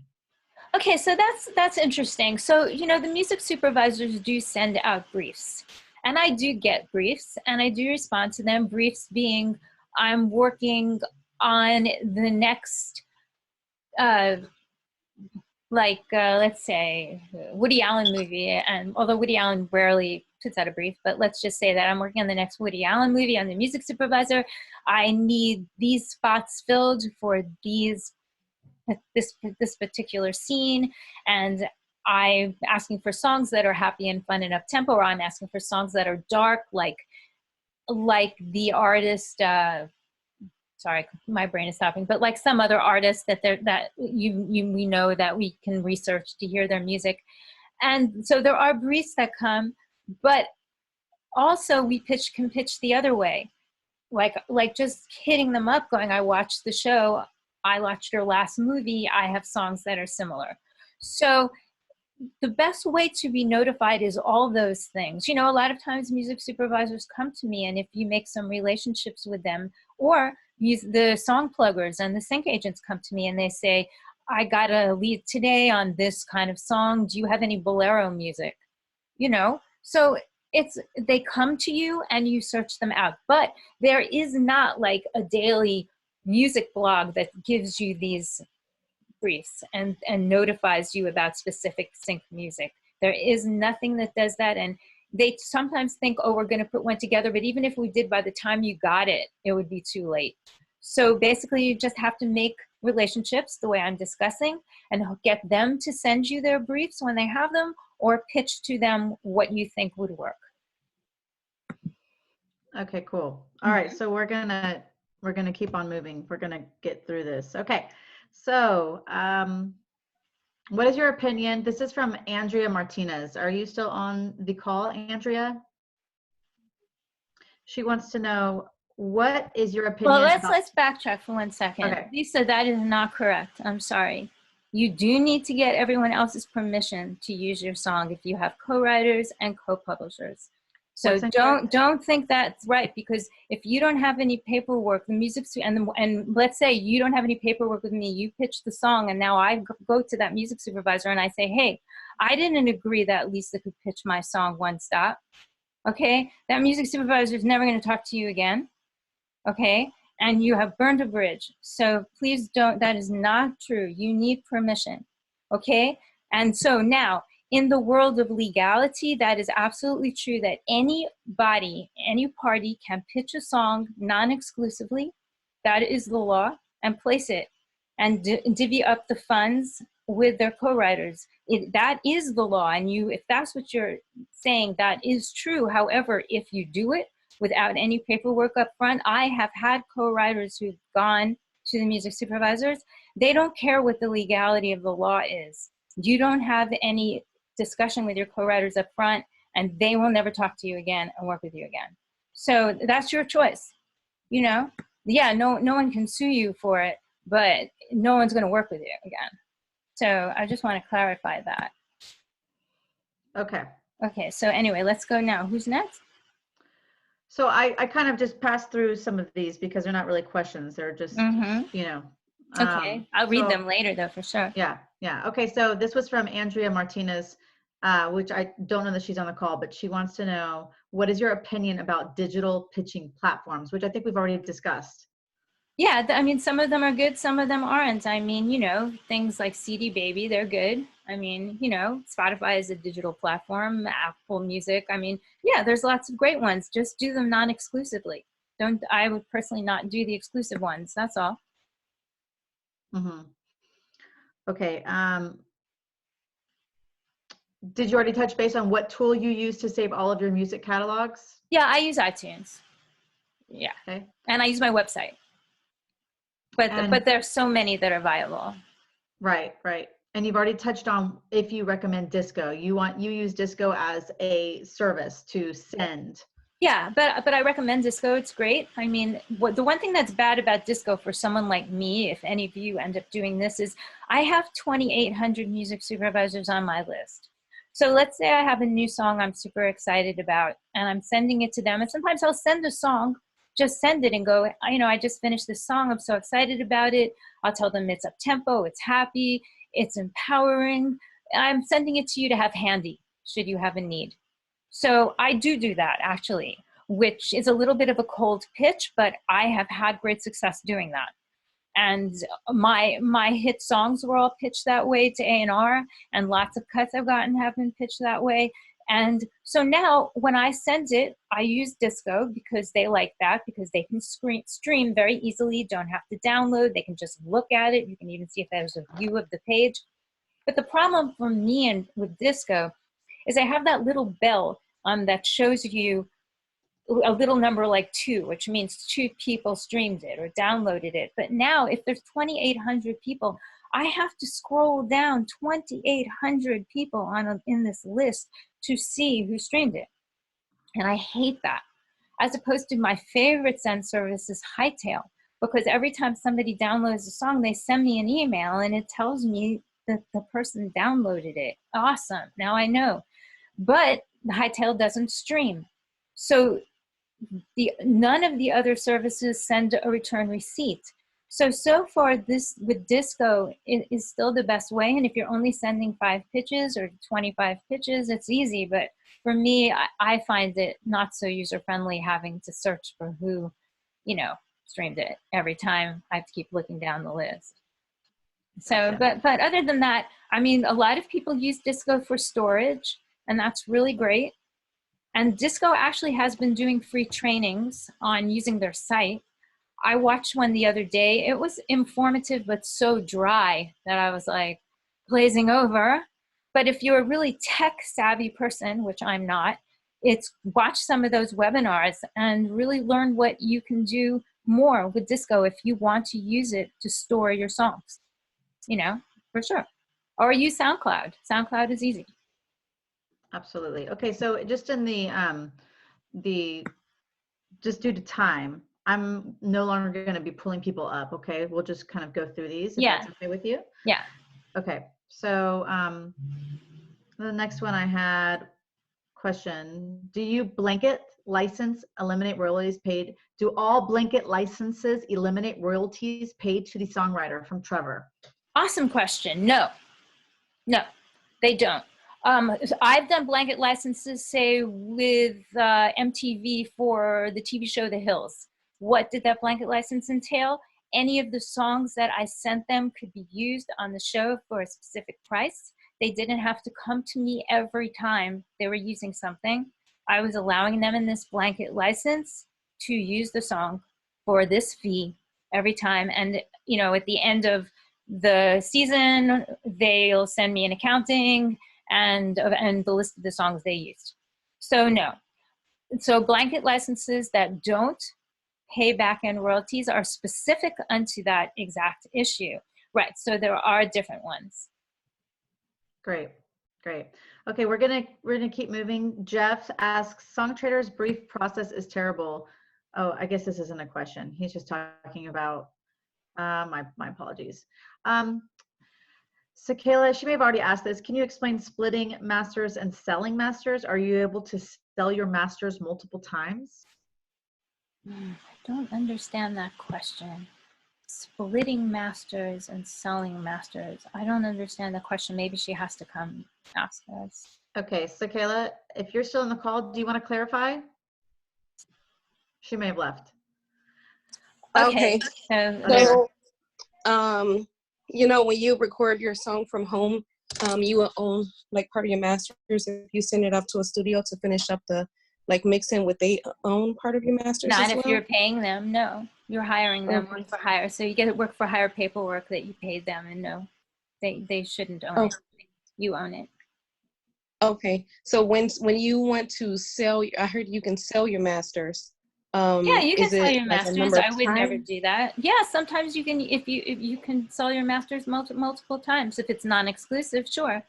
I mean, Okay. I'm not in that business personally. I license. I'm not selling my masters. But for instance, let's say I produce a song for Beyonce.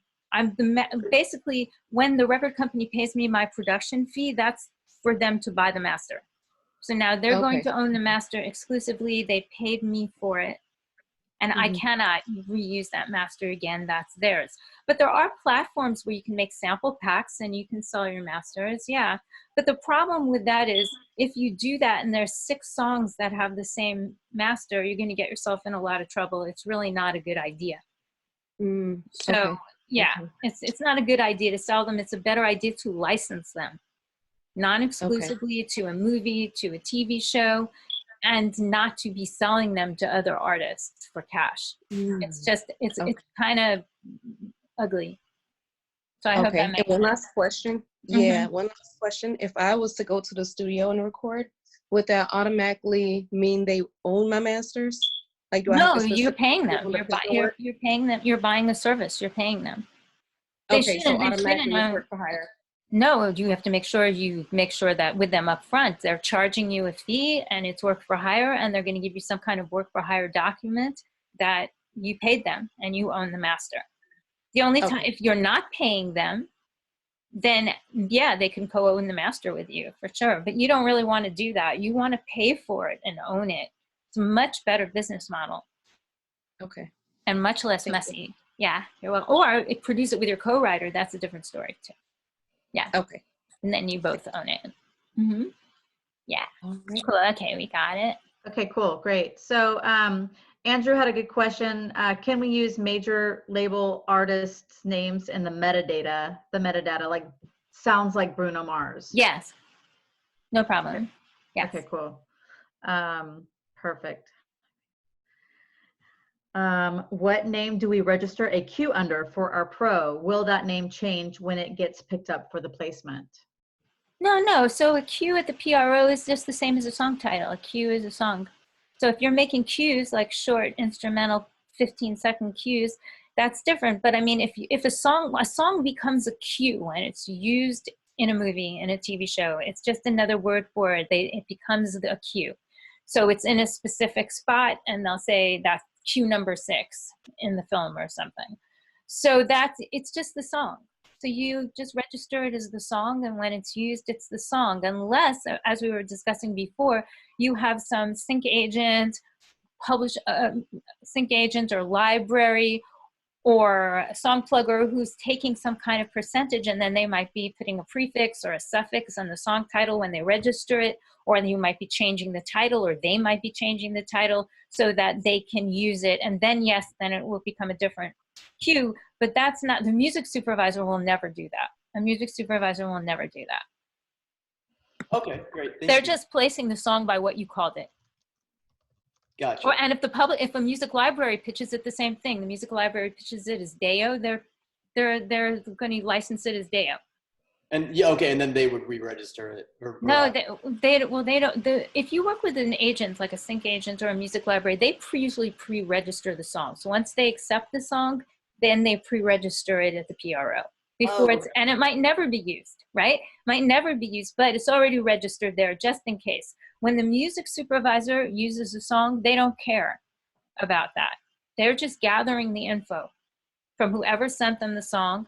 When they place it, they're placing it as the song that you sent it under, or the library or the sync agent sent it to them as. Okay, cool. Yeah. Thank you. Good. You're welcome. Okay, so Alexis asking, what are the differences in pitching released versus unreleased music? Well, if the music is released by you yourself as an artist or the band you're repping or something, it's almost the same thing. I mean, it doesn't matter.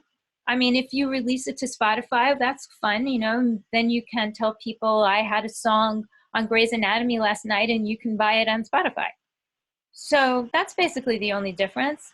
I don't do that, but maybe, you know, I will one day. You know, they can buy it on my website. So a lot of people come to me and ask to buy it on my website. So is that released? That's kind of released too. Basically, anywhere in public that you put the song out becomes a release, and it doesn't matter. You can sync with or without. Thank you so much. You're welcome. And Darrell's asking, Michelle, do you put the ISRC in the comments? Oh, you can, I don't. I've never had a music supervisor ask me for an ISRC code, but you can, for sure. Michelle, hey, can you hear me? Yeah. Yeah, just talk about it in the metadata, because you said you do your metadata in iTunes. Yes. So you don't put the ISRCs over there, because normally you can do like a tag. Yeah, you can, of course. And you can, I also a lot of times will get asked by a company to send me the metadata in an Excel spreadsheet. Oh yeah, that's exactly what I do. That's exactly what I do. I have that. Yeah, so okay. I have almost my whole catalog in an Excel spreadsheet. So yeah, but ISRC codes are a new thing.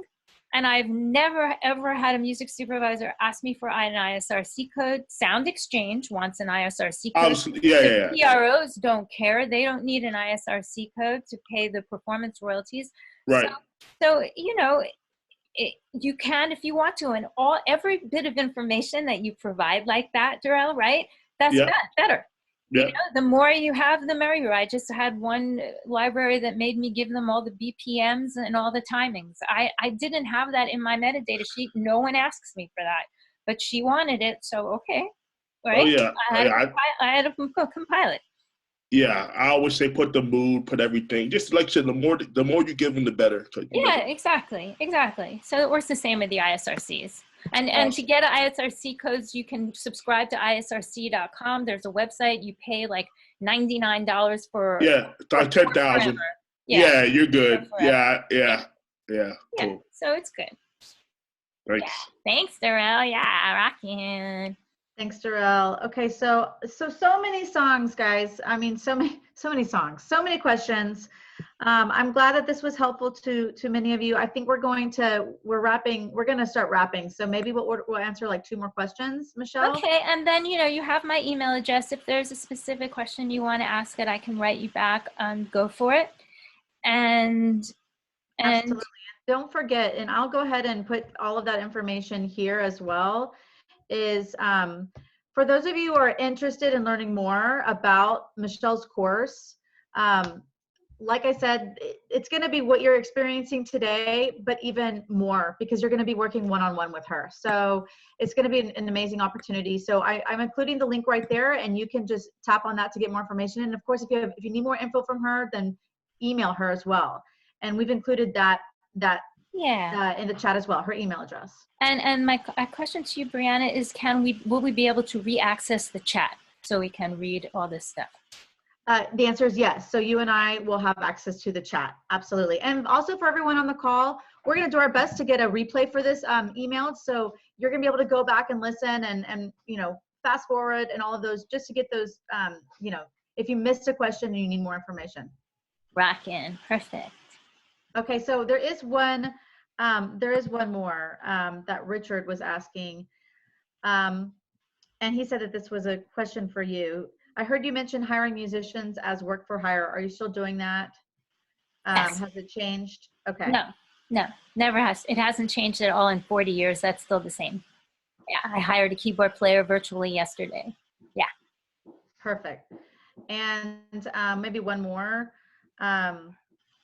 Let's see here. Janice Grace, I have one song with a co-writer who has a publisher. Can I pitch the song for TV without having to contact the other publisher? No.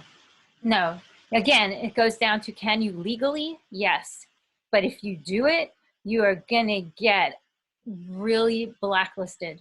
The publisher might start screaming at you, and the music supervisor will never work with you again if there's an issue.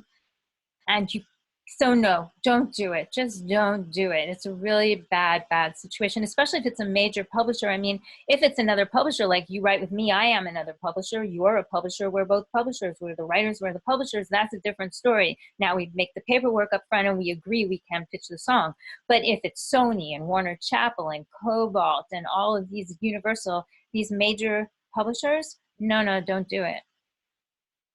Okay, and then last question from Mike. I work with some vocalists who are not registered with the PRO. Can I still register a song? I have a publishing split agreement. Okay, so vocalists don't get registered at PROs. Are they also the writers of the songs, or are they the singers that are you hired or are just singing on the songs? Thanks a lot for taking my question. They are typically, I'll make a beat and then I'll have a vocalist come in. So I'll write the music and then they'll come in, they'll write their own lyrics and they'll All right, so they're co-writers. Yes. And they're co-writers. Yes. Okay, so they don't have to register at a PRO, but why wouldn't they? That doesn't make any sense. Well, just, you know, I get a lot of people that might be freestylists or might not be necessarily that professional, or, you know, I live in Santa Barbara, so it's a little bit relaxed. So it's more just a relaxation thing. Like there's a lot of great talented people who just aren't a member of ASCAP or BMI. Like well, okay, I live in LA, so I live right near you, and Santa Barbara is a very normal place. And so if you're writing with people that don't know the biz, that's not good for you or good for them. And if they don't have the songs registered and don't get PRO accounts, that's not good or not good for them, because one day they're going to come out of the woodwork and you're going to get a placement and they're going to call and find the number of some music supervisor and start yelling at them. They didn't get paid. They don't know this. They don't know that. So this is not good for you. This is going to backfire on you. Okay. You should be registering the song. What PRO are you a member of? Well, I'm ASCAP right now, but I'm switching to BMI. So I'm just in the process of doing that. That's good. BMI is much better. Switch to BMI. Cool. Definitely. Now you need to get your collaborators. If you like BMI better, get them to join BMI. Make sure you have a publisher account too. Make sure they don't just get a writer account, because you have to pay to have a publisher's account. But if you don't get a publisher's account, that's not professional, and you really can't license the songs, because the music supervisors are going to require a publisher, a writer and publisher information. And for the cue sheets where you get paid from that they make after the production is done, you need to have a publishing company. So they need to have a publishing company. Now, you can register the song yourself, of course. So you don't have to wait for them to establish a publishing company and a writer's account at a PRO to register the songs with BMI. Just do it. Every time you write a song, register it with BMI, but make sure you're being fair. Make sure you're taking your share. Make sure you're not taking away anybody else's share. You're going to add those writers' names and those publishers' names. So let's say you write with Jane Doe and Jane Doe isn't affiliated yet. You're going to write Jane Doe for her writer's account, for her publisher's account, Jane Doe Publishing. Just for now, you're going to do that. It's going to say NA if they're not affiliated. That's fine. But, you know, and sometimes BMI can give you a little bit of a difficulty with adding a writer who doesn't have a PRO. So you have to make sure about that. Like I'm a CSEC writer right now, and I used to be at BMI, but I'm CSEC now for 20 years, and CSEC you can just register it. It doesn't matter. So I just add those writers and publishers who aren't affiliated yet, NA. But they need to be affiliated. It doesn't matter if they're freestyling. Once they freestyled, it became a song. It's stamped on that recording. Now it's a song. It's done. They're a co-writer. Okay. I hope that's helpful. Yeah, it is. It is. No, you're right. Yeah, thank you very much. You're welcome. Yeah. Okay, well, thank you everyone for coming. And, you know, we have all of these questions. So if there's any questions that we didn't get to, Michèle has them. And you can, like I said, you can always email her if you need a little more, you know, in-depth response. But lastly, you know, I would just say consider making the investment in yourself and working with her, because she's going to make sure that you have success, and she's also going to make sure that you have all of your support that you need to like really create something sustainable for you as far as sync and music licensing is concerned. So I want to thank everyone for being here. Michèle, do you have any parting words, my dear? Yeah, I just wanted to tell everybody, you know, it's really important to invest in ourselves. I mean, musicians and music creatives, songwriters, producers, we are the strangest bunch. We want to be paid for our music. We want to be paid for people to use it, but we never want to pay for anything. So this is really important. For instance, Brianna, who is here today, Brianna is an artist coach, and she's a book coach, and she's coaching me on the course as well. And I hired her because I needed a coach. So you think, oh my God, I know all this stuff. Why would I need a coach? Because I don't know how to write a book, right? So I'm learning now step by step how to write a book. So I would say that's, if you want to, whether you take my course or any other kind of course, if you want to be serious about this stuff and really be a professional, you need to learn all of this nitty gritty. And as you can see, we could have gone on for 8 hours because this is exhaustingly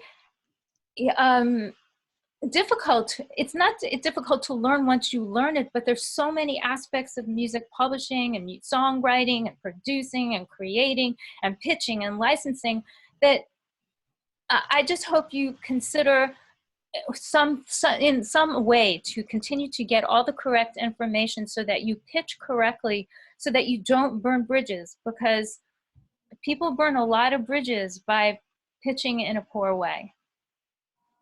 Absolutely. So this was super fun for me. You know, I loved it very much, and thank you so much for coming. It's super fun to impart all this knowledge.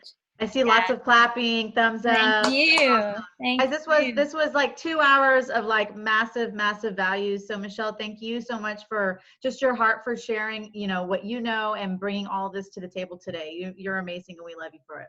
Thank you. I love you, Brianna. Thank you for working so hard too, and all your expertise. If you need that expertise, you know, Brianna's here too. And Jarrell, we have Jarrell here, Jarrell Peart, who also has super amazing expertise in the work that he does and the coaching he does. So we thank you.